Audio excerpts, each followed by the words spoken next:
Nos constellations.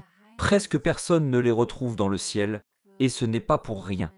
En cherchant le sens de tout cela, nous tombons sur les Sumériens, qui ont inventé les constellations et qui écrivent dans leur texte cunéiforme vieux de 4000 ans que les constellations sont censées représenter les voies de l'océan.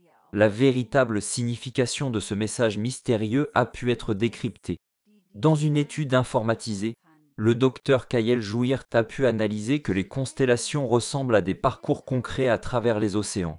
Non seulement les constellations isolées ressemblent à des systèmes de courants individuels, mais c'est même comme un puzzle. Les images dans le sud prennent des formes qui ressemblent aux cours dans les régions du sud, les images dans le nord ressemblent à des maisons du nord, les constellations voisines à l'ouest et à l'est s'accordent tout comme leurs équivalents sur la Terre. Cela signifie que chaque constellation individuelle représente une région particulière et que les régions ont été placées dans le ciel exactement comme elles le sont sur la Terre au sud, au nord, à l'ouest ou à l'est.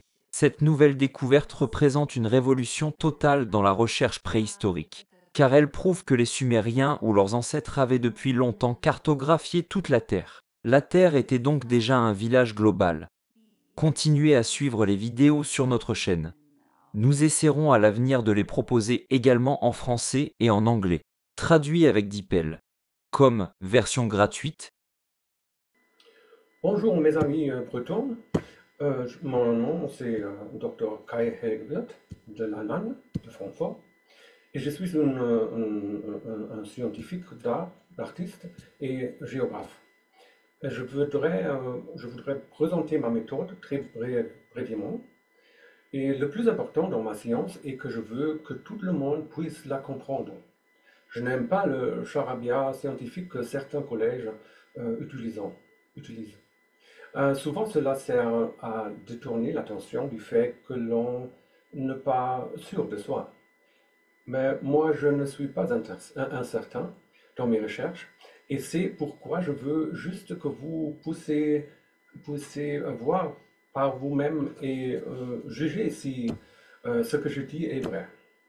Dans cette vidéo, je montre à gauche les constellations, c'est-à-dire le globe stellaire classique, les cartes stellaires classiques, et à droite, le globe terrestre. Ce sont deux choses fixes, ce sont des objets factuels.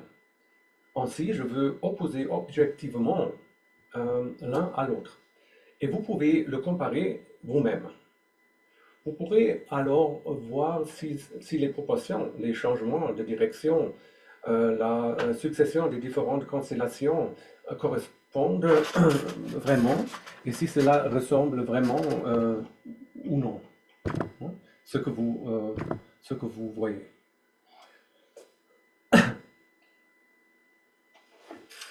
Euh, vous pouvez, vous pouvez juger par vous-même. C'est pour cela que j'ai construit ces animations informatiques avec mes collaborateurs. C'était beaucoup de travail, mais nous vous souhaitons beaucoup de plaisir, votre Dr. Wirth. Merci.